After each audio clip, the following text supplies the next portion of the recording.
Welcome back, my friends, to another episode of the Suited Kings podcast. In today's episode, we are going to break down how you probably are torching money in multi-way pots. To be honest with you, I am as well, and so is Wes. We're all just a bunch of fish in this, game called life, right, Wes? Yeah, totally. I mean, not just poker, but life. Just life in There's general. there's Yeah. some truth to that. We just honestly, it's about screwing things up less and less over time Yeah, because it's you're always going to screw things up to an extent, right? I mean, and that's great. Just like plugging our poker leaks, we're plugging our life leaks, right? Like it's a boat with infinite holes, and we're slowly trying to get it to float. You know what I mean? It's pretty much it. I hope Yeah, you have a lot of duct tape. I yeah, I couldn't have said that any better myself. I probably read that in a book somewhere. I have no idea. But anyways, It sounds like no, something like no. And today's content, I'm actually looking forward to. Wes actually is bringing a couple of hands to the table today where he made some pretty, I believe so I'm not even familiar with the hands yet. I've not heard them yeah. yet. But from my understanding, you've made some pretty big folds in multi-way pots. And we've discussed multi-way pots a lot over the course of our podcast, and how typically you probably need to be a little bit tighter just because of the equity you actually have in multi-way pots. Um, Before we get into that, though, Wes, how did the 400 go this weekend at Canterbury? You know, so I bagged it on 2 bullets on the first day. I spun up fairly big stack at the end of day 1, and then day 2 actually started quite well. I was I won a couple of small pots here and there, and then I had listen to this, like, I had a hand where I opened king 8 suited under the gun, which is kind of the bottom of our range, and That's then literally like when we talk about bottom of range, that's the bottom. Maybe yeah, king and seven then suited, but I probably was king I eight was suited. looking at the other stat, and obviously I'm thinking like, okay, yeah, if I get 3 bet, I have to fold. And then I look and I see this guy who barely has any chips. I'm like, oh, I guess if he shoves, I have to call. Yeah, And he does shove, and he had 7.9 bigs, and I was like, I mean, I can't fold. yeah. He rolls over Jack 10 offsuit, Oh, sometimes you're and just ahead. and the flop just comes King 10, and you know it. I mean, pretty, ambitious of him to stuff the Jack 10-0, even for eight bigs over and under the gun open. Yeah, I mean, if it folds to him, sure, but it's like he had literally no No fold fold equity, equity, right? right? Yeah. So yeah, Even I when you think open the bottom of your range, you're not folding. So, right. I think he must have just been frustrated that he hadn't gotten hands yet or whatever. But I mean, and so yeah, I'm guilty of doing this. Okay, maybe occasionally. I don't know. Sometimes yeah, you're just like, I'll run the 60-40 if that's what we end up being in, and yeah, yeah, but you would do it like you would want some actual fold equity or a chance to actually be like you might loosen it up a little bit, but I feel like that would I don't yeah, know that is if that definitely. guy's Yeah, listening, like you got to let the it Jack is what 10 it go. is. Like you said, if it folded to me there, I mean, what position was he in? You said late hijack Probably cutoff. hijack. Yeah. Yeah, just stuff it in for eight bigs. That's fine. When you have no fold equity, you essentially just You you're need a ruin. hand that can be ahead sometimes. Yeah, Yeah. yeah. And that has some good equity, right? Because like the value of being able to just take down pots without showdown is just it's so valuable, right? I It mean, is. if they took down the pot, they'd be well over. If it folded to them, they shove the Jack 10-0. They take down the pot, they're now over 10, and now they have fold equity over an open even. So, um, anyways, yeah, on a tangent here. So Yeah. But anyway, so the point being is things were seemingly going quite well. I got up to so I started the day at 444K. The big blind was oh gosh, how 8K. many sets of fours did you hit? I mean, I flopped one against our friend Leo on day 1 when we were all in. Oh, and just send them to the rail. Yeah, well, I doubled through him then, and I sent him to the rail like 3 hands later. But when I rivered a 2-outer on Hit him, the rail, Leo. um, and not to go on too much of a tangent, but I remember that hand. We had two black nines versus his jacks, and I called for the 9 of diamonds on the river, and it was the 9 of hearts on the river. And I don't know. Oh no, I couldn't have mentioned this in our episode last week, but once he left the table, I'm like, this is gonna make me sound like a real asshole, but I'm a little annoyed that I called for the wrong 9. It's like I just 2-outed him on the river, and I'm still like not satisfied. That's awesome. You know what's But funny? To pause you real quick here. yeah. I was playing golf yesterday, and I'm not going to mention this guy's name, but he's a friend of mine. And I know you know him as well. But he told Mhm. me he's like Wesley runs so good against me. He's like doesn't matter. I just not. He's like whenever I see him open, I'll just fold any hand against him now. Really? Someone told me that yesterday because they think he runs so good against them, and I'm just like, You know what's so funny is it's so much easier to recognize who you run poorly against or who runs well against you than the opposite. Because I'm sure that whoever this player is, um, I'm sure if you told me, like, I would be like, oh yeah, you're probably right. But I also am like, a lot of times when you're running well, it just sort of reinforces like, oh, I'm playing my game well, and yeah, I'm running pretty well today. But I it's think normal. that he's trying to avoid you for the wrong reason, though. I think when you try and avoid someone, it's because their skill level is greater than yours, not their luck, right? So, like, Totally. I think, I mean, sometimes I'll avoid playing pots.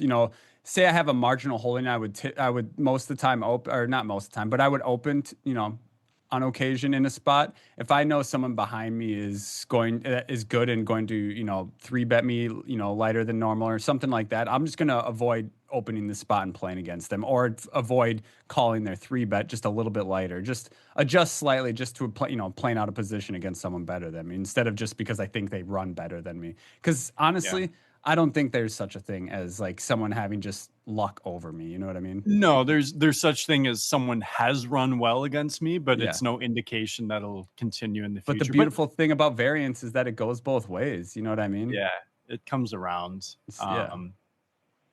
Anyway, so to finish on Sunday, things were going well, and then I got up to like 700K at the 10K big blind, bounced around between like 5 and 700 for a while. Oh, so you had 70 bigs there at that in day Yeah, two? actually no, at I peaked at 780, but this was at like the 20K Okay. big So like blind, right? 35-ish bigs, 36 bigs.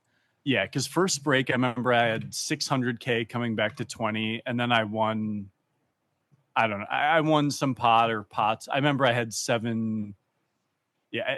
Anyway, so then I was down to 710. Then there was a hand where this guy limped at 30K, and I had ace king off. I made it 100. There was a call on the button. Small blind went all in for 210. The limper folded. I reshoved. He had fives, and he held. So I had exactly 500K. Very next hand, under the gun opens. I look down at ace king suited. I've got just under 17 bigs. I'm all in. He snap calls and rolls over aces, and we're dead on the GG. turn. So That's just heartbreaking. I mean, you can't be upset about that because you're just always getting an ace king for 17 bigs there. But just to like, at least give me a sweat. yeah, Like, give him yeah, queens and let me just not win the flip. But just to have aces, you're just like, there's so little flops that even give you any chance of hope. You know what I mean? yeah, yeah. It is what Yeah, it is. it's just another reminder that wow, a tournament can be going so well, and you There's really can only control what you can control, right? And like that. You That know, sort of just was I'm what it glad you was. said that because things can be going so well and then they can just turn in an instant. And I think one thing I struggle with occasionally is staying on my toes and reminding myself to be, somewhat cautious that that can happen instead of just, if things have been going well and then I just get a little bit too connected to how well things are going.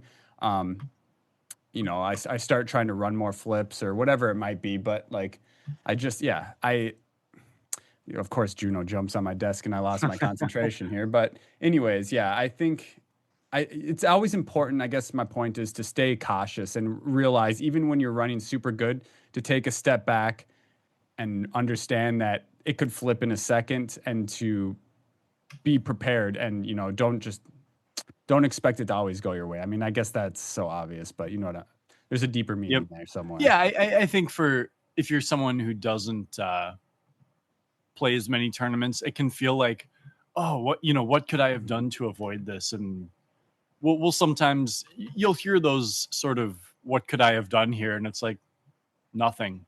Yeah. So poker is not always going to feel fair. In Yeah. fact, it Yeah. usually won't. So I did fire one bullet into that 400. I sat down and just ran so good, and all my three bet bluffs were getting through. Like I would, I'd three bet get called. I'd C bet even when whiffing, I'd C bet and get it through. You know what I mean? So things were just kind of yeah, going my way for a while.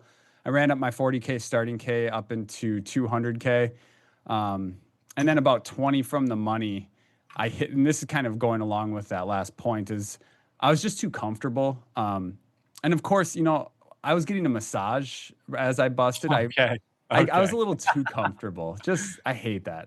yeah, I'm probably not going to get massages at the table anymore because I did blunder. I'm not even going to talk about it because it's just painfully annoying.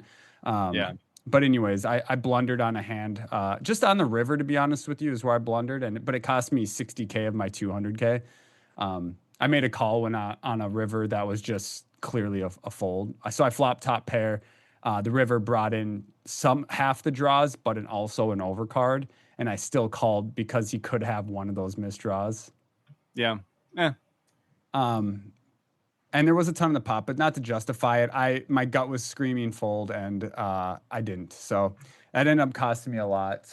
And that was that. So I ended up busting, shy of the money. Maybe we'll call it a soft bubble, not even quite soft bubble, but it was still a fun tournament. I love those Canterbury 400s, 30 minutes levels, 700 and something entries over 3 starting flights. Like those things Yeah, always blow up. 40 something K up top.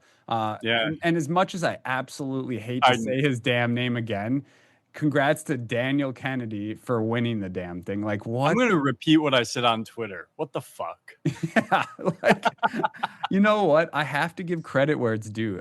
Daniel Yeah, has, you guys have probably heard us mention Daniel's name a ton on the podcast. He's very active in our Discord. He's very active in the poker community in he's an general. elite shit talker. He is, yeah, he loves the shit talk, and we love him for it. But on top of that, like he's just had incredible results over the past year, and they're kind of undeniable. So shout out to Daniel on shipping the 400 at Canterbury this weekend for 46K or something around Yeah, there. Big props to you, buddy. And then on top of that, he won our meetup game this week. yeah. Like I can't stand it. I can't stand He it. reminded me. We owe him a hat. You have the extra clubs hats, Oh so yeah, okay. Well, he also won the damn hoodie too. So this dude's I just know. winning it all. Shout out to you, And Daniel. he, yeah, never mind. Yeah, let's Oh just no, stop talking about Daniel. I can't yeah. handle it. I'm literally fuming inside.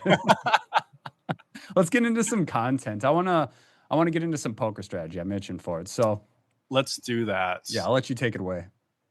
Yeah. So I think one of the things that is toughest for people, and this is both live and online, is just playing multi-way pots and knowing how to do them. Um, there are multiple things that come into play here. One is like you had sort of alluded to earlier, the equities are different in the sense that like yes, you might be getting a good price pre-flop, but you also have to beat more people, so your odds are just lower. But then there's also just a dynamic, and I'll kind of point this out in these example hands. There's a dynamic where,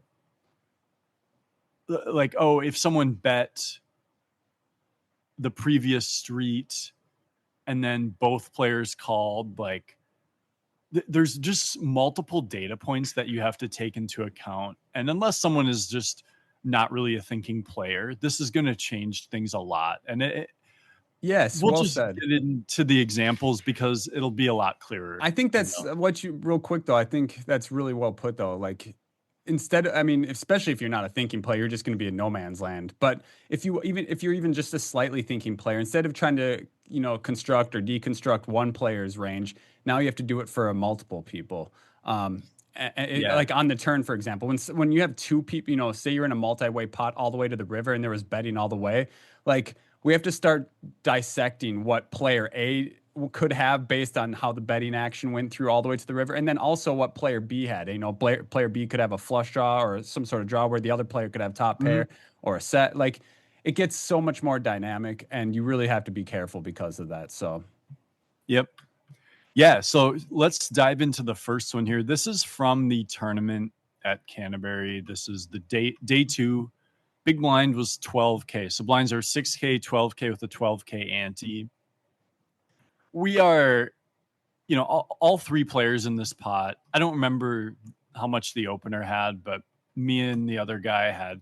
Everyone has at least 40 big blinds, and it's not going to get to the point where that's a factor. But we are in the big blinds, and I believe it was Under the Gun +1, who he's an aggressive, competent player. Not super familiar with him, but Okay. he opens to 25K, so essentially a min raise. The small blind, who is maybe a bit splashy, but like definitely in the context of these tournaments, he seems competent enough, and I've seen him build big stacks, and he definitely like He has is a experience. he's a thinking player for sure. Yeah. Okay. He calls. We have King of Diamonds, 10 of Hearts. We call from the big blind, and so at this point, the pot is going to be 87K because the ante's in there as well. I mean, it's already a big pot just because it's multi-way. It's crazy. Yeah. And then the flop comes Ace of Hearts, Queen, and then I think it was the 6 of Hearts. It was a What low did you heart. say you had in the big blind? King of Diamonds, 10 of Hearts. So it was Ace, Queen, 6. We'll just say Ace, Queen, 6. So you have a gutter to the nutter. Gutter to the nutter. We do have the backdoor flush draw with the 10. Okay. Kind of irrelevant, but in a multi. Yeah, there's a world where if we call the flop, it goes check, check, turn on a heart, and then we just like find our way to showdown. That 1 or 2%, chance type thing. Yeah, it's something. It's something. It's mostly the gutter, of course, that we're worried or that we're aiming interested for smash. in. Yep. So it goes check, we check, and then the opener bets 30K, and the small blind calls. What is that? 35%, 40%? It's about 35. Yeah, it's just Okay. over a third. Okay. And so, I mean, my first thoughts are, I don't want you to get to it yet, so I'll give you my thoughts here. That range smashes under the gun. You said it's under the gun 1? Yep. It smashes under the gun 1's opening range. It also it definitely hits small blinds flatting range. I think for those reasons, we pretty much never want to check raise here. Yeah, like our check raising range would be pretty much like 2 pair pocket 6s and then some like combo draws. Yeah, I think draws, and right? I think a good check raising board would be more like obviously like 4, 5, 7 or 3, 4, 5, 6, something like that. But from the big blind, you being anyways. So yeah, it gets back to us, and there's a bet and a call. So now there's 147K in the middle. We're getting just about 5 to 1. Plus like if we hit a jack, we have some real implied odds. Like You under said the gun 147? Yeah. Okay. 87 right, plus 60. Yeah. So under the gun +1. This is the thing too, where if it does smash their range, like if we hit our hands, there are some real implied odds, right? Right. Yeah, it's multi-way for sure. Yep. So I call. So can we talk about before you give the pot what implied equity is here and why that matters here? Yeah. Go ahead. Yeah, basically it's a situation where both of our opponents have plenty of chips behind, and we do too, right? So if we hit our hands, there's a real potential to win a lot more. Plus, this is a spot where under the gun +1, he can have ace, queen, ace, jack, ace, king. He could have a set. Like this is actually good for us in the sense that we're mainly trying to hit our straight. And if we hit our straight, we want him to have a hand that's going to be able to put more chips in the pot. Yeah, perfectly said. And again, that's why this doesn't make for like a good check raise, but a good just implied value, try and catch our draw type hand. And then because this smashes their range so hard, we can expect to get paid if we do. So it makes our calling even a little bit better, even if it's out of if it's not the right odds, there's the implied odds. So or the implied equity. Yep. So the turn is the jack of hearts. So we do turn the straight. The flush comes in, but we feel pretty good. And this is where the 10 of hearts matters a bit because at least it is a block. Yeah. So the small blind checks, and we checked. However, I think there's an argument for us to be leading this turn. Like 177 in the middle, What if we lead for like 45 or 50K? Do we lead with the intention of calling off? I mean, it would depend. Like if in position raises and then the small blind jams, then I think we can actually fold. But Yeah. but I think in But if it was general, yeah, just we're going. against someone, like, for example, if you made it whatever, you made it 40K, if you lead 40K and then big blind jams and then small blind folds, we can gladly call off, assuming that they have sets, two pairs and things like that. Yeah, I mean, it's just like we can also just like not. We don't even have to think because if he raised, it's probably not all in. Um, so maybe we go call. Like it would be tricky, but I think we're just in a spot where we at least should consider. And maybe the answer is we don't lead because we're not looking to get all in because That's it's kind of the my third. original thought, to be honest with you, but maybe I'm wrong. I mean, I'm not But an yeah, expert like in we that don't spot. have to. I guess this is just a way to like we want to make sure that we get value. You know, if one of our opponents has two pair and we just bet a third pot, like they're always just gonna call, and it's gonna be a better spot for. It's just gonna be better to get money in, right? Oh Like God, this not episode, this not. episode's called, folding, or it's about. I know you're folding here. I know. Well, well, no, like it's not. My point is, we're not necessarily trying to get if we're 500K effective with both players. We're not trying to get that in. We're just No, saying no, for sure, for sure. like if it checks around on the turn and it's a blank river, then we're going to Can you give me the value whole that. board again? Ace, queen, Six Jack. six, jack with What are the three hearts? hearts now.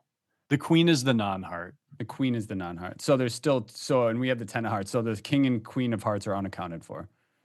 Yep. Okay. Anyways, so we'll get to the decision point though. So that it checks through on the turn. Okay. Don't tell me the board pairs. River is another queen. Oh, oh no. And Oh, okay. I'm still at the point where we're not. You don't hate it, right? Right. Yeah. Um, yeah. I mean, we really hope one of our opponents just has like king queen. Yeah. Small blind leads for 125K. Yeah. Yeah. Okay. Okay. Okay. So and what was the pot total at this point? 177. So it Okay. was a big bet Yeah, because two I think, thirds.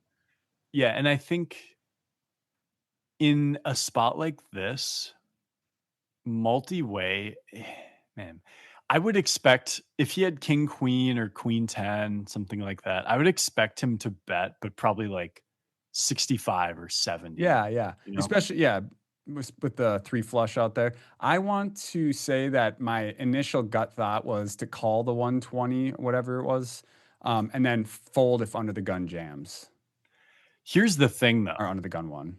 Here's the big thing, and this is what I mean in terms of the dynamic of multi-way. I am still kind of uncapped here. I mean, I'm not going to have pocket aces or queens, but I can have all the flushes. I could have queen jack. Yeah. Um, You can have both. You still have boats. yeah, like I overcalled on the flop, so I guess I probably didn't flop two Yeah, pair. I was gonna say you definitely don't have ace queen. Yeah, but I can have all the flushes and I can have queen jack. And furthermore, I would not expect the small blind to bet a queen like this because for him to do so, he would be trying to get called by an ace. And I don't think he thinks that an ace is calling this big of a bet. I mean, I'm glad you mentioned he's a thinking player because in these fields, people will just bet not knowing what they're doing. Yes. And if this was a spot early in the tournament where we're 150 bigs deep, like a 10 big blind bet on the river here, I would call, Okay, the dynamic is different. is this leading to you just fold to this lead? I do fold to the lead. Okay, please I tell me think we get the showdown. no, under the gun plus one folds pretty quickly. Oh God. I thought about it for a while, but I'm like, if I'm coming to the conclusion for okay, so first off, he knows I can have any flush. So Yep. he's not between the fact that I'm gonna fold an ace here and that I can have any flush, he should not be betting a queen like this. Um, I mean, I guess there's a tiny chance he also has a straight, but he also probably doesn't bet that big with a straight because I can still have all the flushes too, you And know? so he does not have aces or queens, but he can have ace queen and queen jack. Yeah, if I had to guess, I think he had queen jack, but also there's like king nine of hearts, king It's eight of funny because hearts. queen jack O should just be folding, so it should be only queen jack No, suited. no, I think it's So fine. under the gun one to a small blind, Yeah, small blind should be folding queen jack off. Look it up. I will. I will. Look it up right now. Maybe I'm I'm pretty sure rusty. queen jack O should be folding small blind to an under the gun one open, but anyways. Yeah. I mean, in cash for sure. I'm Um, pretty sure I think it's like a 3-bet or a fold, and probably not even a 3-bet being that he's under the gun one, but Definitely not a 3 bet, but in tournaments, like with the antes, we can do a lot more flatting out of small blind. Plus, like, I just don't, you know, I I think feel he would like lean towards more splashy. I mean, I feel like okay, and I feel like Queen Jack O is just going to be playing out of position with a hand that's just so often dominated by an under the gun one open. All right, so it's break even. It's mostly a fold, but it is a low percentage call, which Okay, means it's a break even call. And by the way, that's to a 2.3x open. I'm This taking was that as a less than W. that. Let's be This clear. that's the 2.3x. So to anything less, it means it should be a pure call. Oh, So okay, okay, okay. yeah, you're Still a just W. Shut you up. don't know I'll anything, dude. slap you next time I see you. Anyways, I think Queen Jack is very much within this player's range, whether we think it should be or not. right, and yeah, you are 100% right. And these live birds, almost everybody at this tournament is going to be flatting Queen Jack. It's not that what my point is kind of irrelevant because it does. Queen Jack it will be in there. Yeah. So, anyways, yeah, I just fold, and we'll never know. We'll never God, know. yeah, that's the painful thing about poker is like, and I think it's kind of an important topic to touch on is that people will pay off just because of the fear of never knowing. Yeah, When yeah, sometimes you just got to let it go and know that you'll never know the answer to it. And I mean, I think it's also important to just kind of take a look at who you are as a player. You're a very smart player. You're a very thinking player. You're definitely a winning player.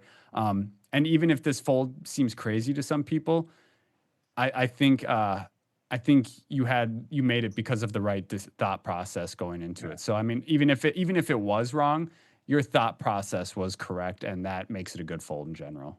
yeah. And another thing to keep in mind, so he knows I can have all the flushes because of the multi-way dynamic, but also because of the multi-way dynamic, I know he does not have air. Like he just called the continuation bet on the flop, right? Right, right. So there's not a world where he just has like some random card. Maybe he has the 6-7 suited that flopped a backdoor flush draw and he turns that into a bluff, but like that is just really stretching. Like he's probably gonna have at least an ace, a queen, a flush, a straight, a boat. He's not going to bet an ace. I don't think he bets a queen like that. Yeah, yeah. So we kind of just narrow it down There's in like that some, sense. I feel like, is there some hands, just out of curiosity, is there some like one pair hands that turn their hand into a bluff here, right? Like Jack 10. They probably should, like they're probably, and that's the thing too. Multi-way, I don't actually know what the plan would be in terms of bluffing. Like, do you just turn your 6x into a bluff, or like you said, Jack 10 suited, Yeah. Because he can King have, Jack with yeah, the because I King of mean, he Hearts? blocks Jacks full. So, Yeah, um, probably King Jack with the and he King of blocks Hearts would straights with be, Jack 10 as well. I mean, it's a great blocking hand, the Jack 10 there to turn into a bluff. yeah, And Jack's just never going to be good. So that hand kind of makes sense as a bluff, I guess. yeah. It shows we have a lot of work to do in these multi-way Yeah, spots. I love talking about this. This is interesting, but also that kind of goes back to what we mentioned earlier. It's like one thing that's difficult about multi-way spots is we have to really, instead of just like trying to break down one person's range, we have to break down two persons' range based on the action. So it requires more energy, more thought process, and probably a lot more errors are going to happen. Yeah. So Anyways, okay, so you yeah, make that big fold, and those are necessary sometimes. yeah. Did So he this did he next give you any hint? No. I didn't even really question. I felt just good about it in the moment. It was the sort of one where when I was thinking about it, it was just sort of to make sure my feelings were correct, you know, because Can my you gut said to fold right away. can you tell And I'm sometimes the guy who will just pay it off just to make me sleep well at night? Just I did mean, it give you I've any seen that. inclination at all? Yeah. Oh God. There's talking about holes in the boat that we need to plug. There's one. uh, Yeah. But anyways, yeah, nice hand. Let's get on to the next one. yeah. So the next one I played on stream last night. It was actually at a table of 510 on Clubs Poker. Um, Guys, we always say it. Sign up for Clubs Poker using the link in the description. Yeah. I mean, dude, you've been absolutely slaying your challenge on there. I was telling some other people that I was playing live with, like, I'm envious. I don't have the skill set you do in online cash, like I do in live tournaments and online tournaments. So I wish I did because you are absolutely slaying it. And yeah, It's been going well. Um, yeah, it's been going, you know, and most of it has come on clubs too. Like, yeah, no yeah. joke, the games are great on there. I would say the two best ones right now for cash, from what I hear, is Clubs Poker and then probably Club WPT Gold for cash. Just I Yeah, heard it's Club tough to. WPT Gold though. I was talking to Richie Elsop, a former guest on our Yep. podcast. He said that he was just absolutely slain on there as it started, and it's kind of the pond is starting to dry up a little bit, is word on the street. Yep. Yeah. That's kind of how I felt. Global is still decent, but yeah, clubs I think is by far the best, which is great because that's what we're supposed to say anyways. But I legitimately think that. Yeah, that's awesome. Um, and anyway, so I was already up a buy-in at 510. So there was a pot where both of the other players had about a certain, 1K, 100 You bigs. said you had two buy-ins at this point. You already won a buy-in. Yeah. Okay. So Cutoff, who is another pro, he 3x's, and he's a guy who he sometimes he does this 3x thing. I don't know. He's a good player, but I Yeah. don't always know his pre-flop But ideas. it's kind of against the GTO grain. Yeah. We're on the button with 10-9 of spades. I 3-bet to 9 big blinds, so 3-bet to 90. You said you had 9-10 of spades? Yep. Okay. Small blind cold calls. So oh God. small blind is the interesting player in the hand. Cutoff also comes along, so we're Do we including the. do we immediately remove big pocket pairs from small blinds flatting range here? I don't necessarily. I don't have him fully ranged. Like, I've seen him do this shit before. Yeah. I just feel Anyway, like this is never a big pair. It's always like it king can be queen suited, ace queen o, like these like pocket yeah, tens. It's like that kind of range of hands, in my opinion. yeah. No, I agree in general. The flop is king 10 with the 3 of spades. Did you say the big blind came along? No, Okay. just the Okay. cutoff. Okay. So 3 ways. We can debate. So it checks to me. We flop middle pair with a backdoor spade draw. Heads up, I would c bet. And we Yeah. can kind of debate what to do here. I actually check back I like because a check back here. yeah, we have a hand that if we bet and get a fold, it means we're probably way ahead. If we Yeah. bet and get called, we don't want that. Mm-hmm. And like we have showdown, we don't need to. But Wes, you need to figure out where you're at. Where I'm at, yeah, yeah. So we check back. The turn is the 4 of spades. Okay, so we king. have a middle pair and a flush draw now. Yep. And what I said was on stream was if someone bets, we have an easy call here. Small blind bets 17, so 170 into 280, and the cutoff calls. Interesting. And so I end up calling the turn, but I am actually a little wary because I'm like, okay, I need to be aware that sometimes my spades aren't going to be good here. Because if one of them has a flush draw, it's almost certainly better than mine. Yeah, yeah. But you have them dominated because you have a pair with it.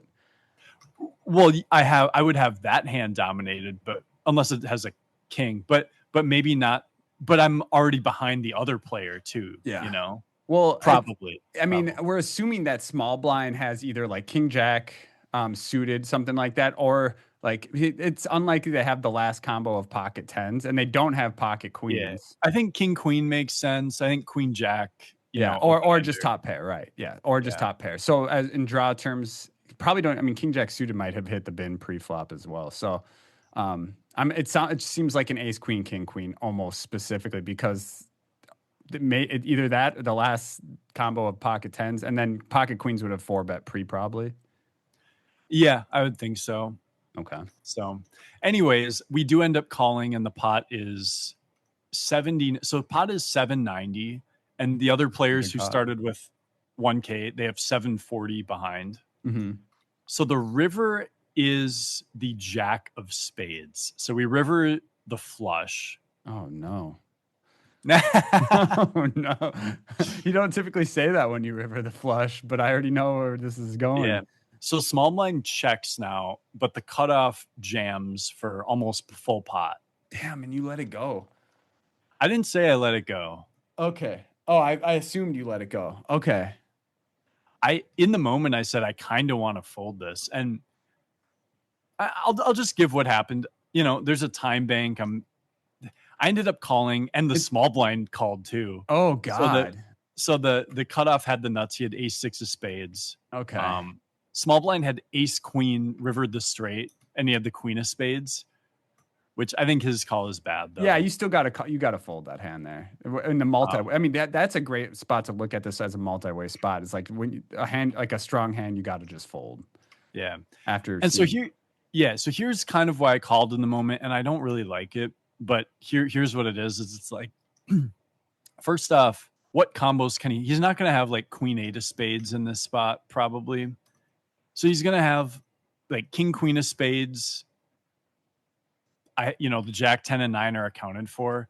He either has king queen of spades, ace king of spades would have four bet, ace queen of spades probably four bets. Yeah. Um, maybe not. Ace five of spades may four bet as well. I don't, Small it could go percentage of either. the time, yeah. And then there's going to be a few nut flush combos and then king queen of spades. So I was like, I mean, I feel like I'm beat, but also there are just so few combos I lose to, so I guess I call. And he had it. And then looking back, I'm like, well, What bluffs does he have though at this point? right, there are none. And here's the multi-way aspect too, is like when it goes small blind bets, big, pretty big on turn, reasonable size, and he calls, and then me after checking back flop, when I overcall, I'm gonna have a ton of, maybe not a ton, but I'm gonna have a lot of flush draws. And so like he's not just gonna suddenly jam two pair on the river. He's not gonna call the turn with just a gut shot either. So he's never gonna have a straight. Is his turn call okay? Yeah, I mean, it's just implied odds, right? He has the Yeah. nut flush draw. He got the implied odds. He invested 170 and he won a 3K pot, right? I mean, So it sucks because you're actually just behind the entire time then. So no, you're I was small ahead blind. till the river. Oh, small blind river to straight. He didn't have a Yeah. bet. Yes. Okay, that makes sense. Yeah. Yeah, so you were ahead until the river. Oh. So wow. Wow. Yeah. Yeah. So it does suck. And you know what, actually, not that this is the point at all.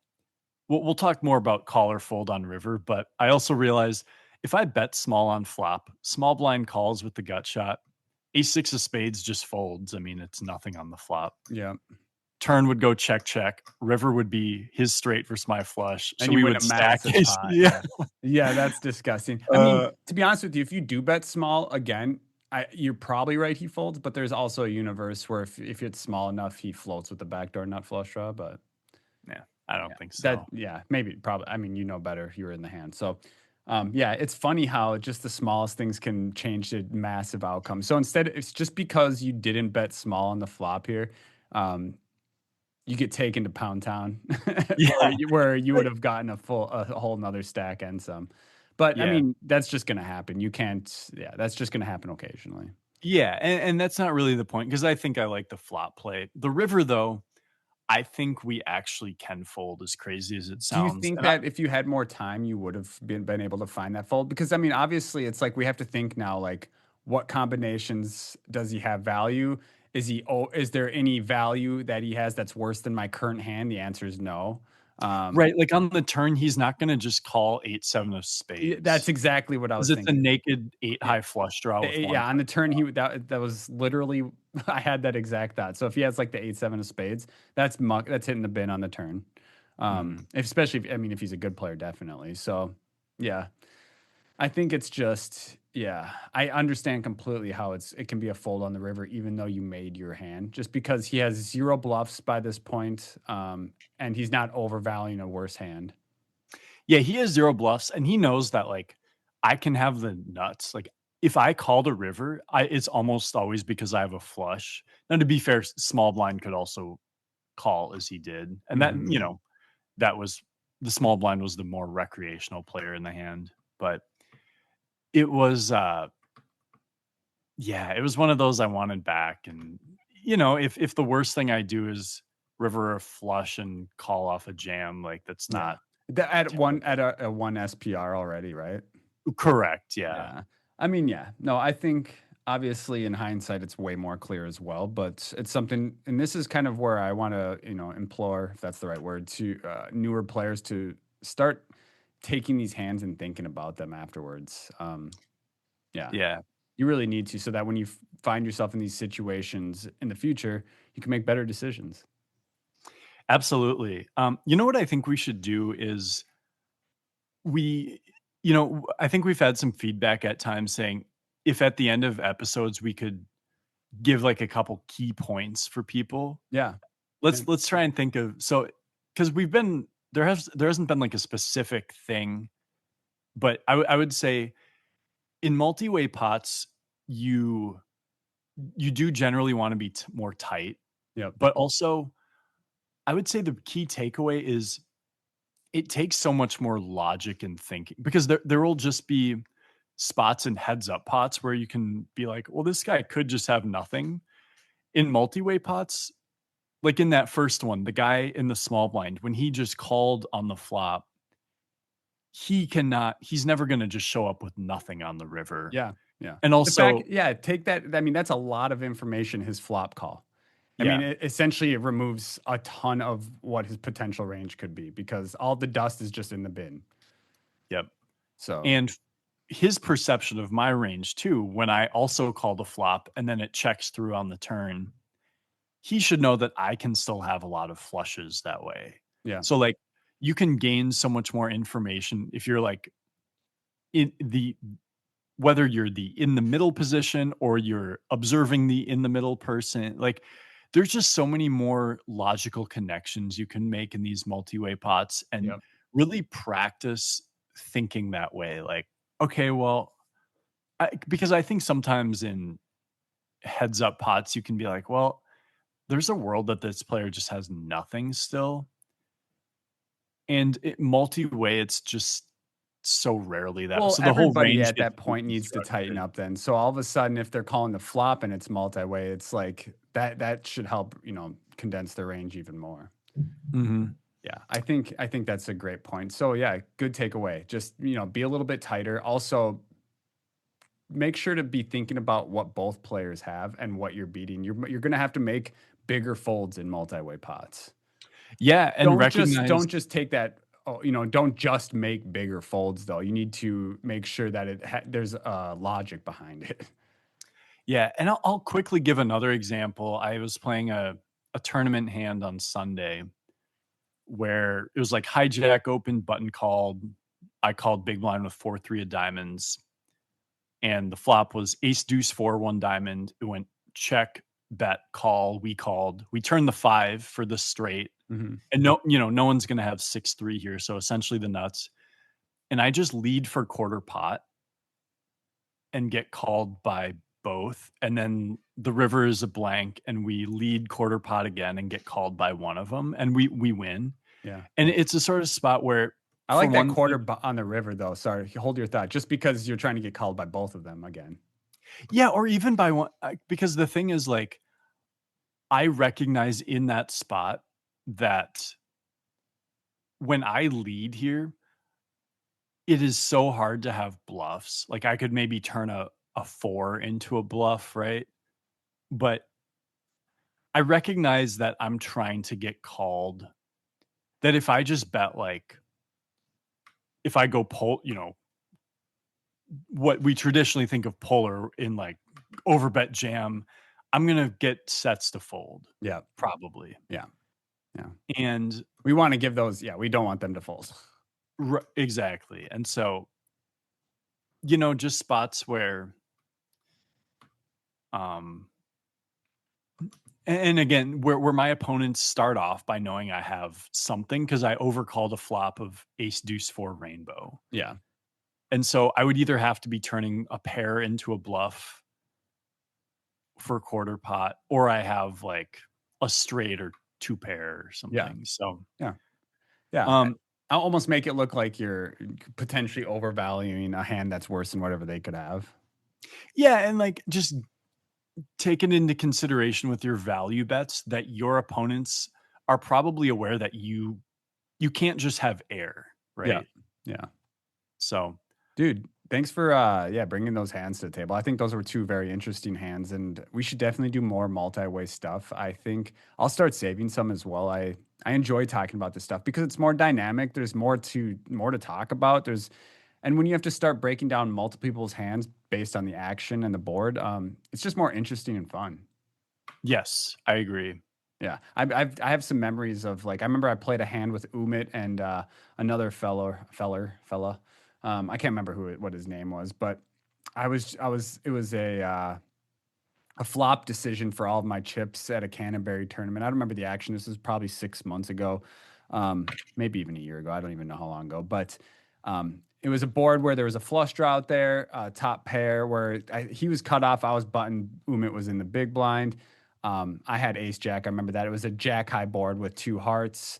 Um, and after the action where it went like check, I think it went check, bet, raise, jam, call, something like that. And then I was Yeah. just thinking about it for a second because I had top, and I look at the guy to my right. I'm like, you have queens. And I looked at Umit and I was like, you probably have a flush draw.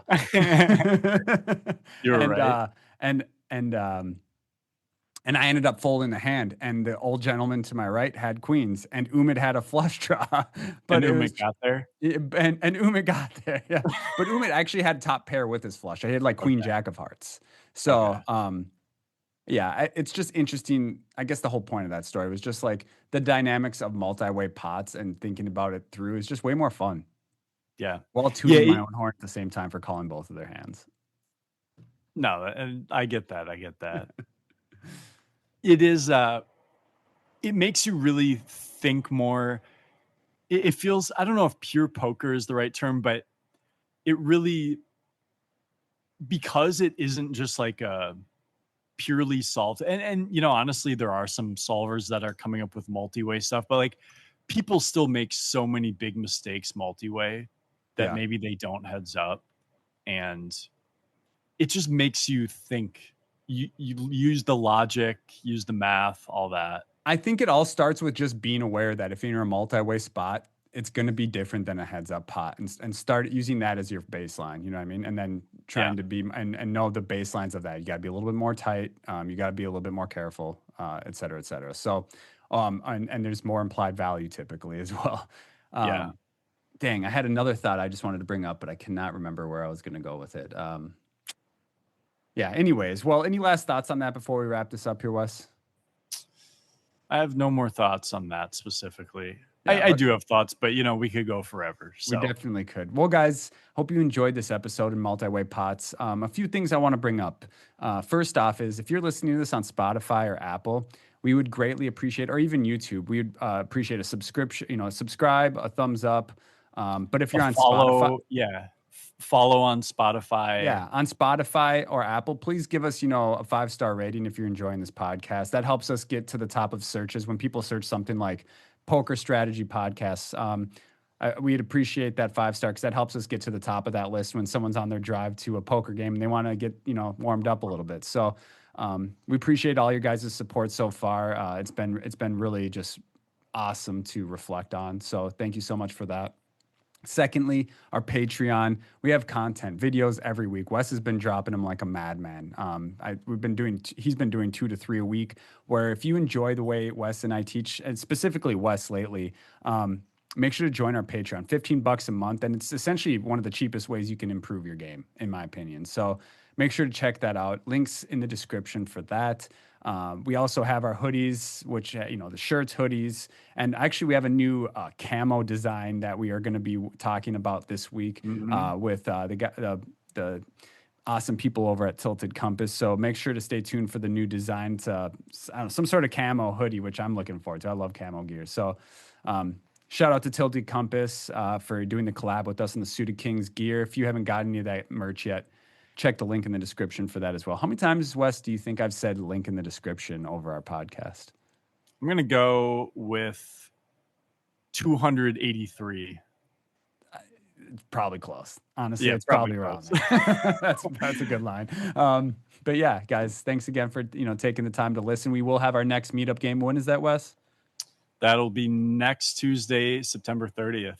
September 30th at 7:30 p.m. Central Time. It's going to be a 55 buy-in sweeps coin, redeemable for real cash prizes on Clubs Poker. Guys, get in Clubs Poker. Hop in those cash games. Meet up with Wes and I. Wes will say, come play your whole role for me because that's Wes. But come play 5-10 heads up. You can come take Wes, or you can come, give your money to Wes, or you can come take my money. I guess there's a give and take there. How's that cut for confidence? Yeah, you can be the middleman. It's coming my way anyways. Yeah, exactly. It just goes through another person before it gets before it gravitates to Wesley. But appreciate your guys' time today and listen to the podcast. Hope you guys run real good this weekend, and we will see you on the next episode of the Suited Kings podcast.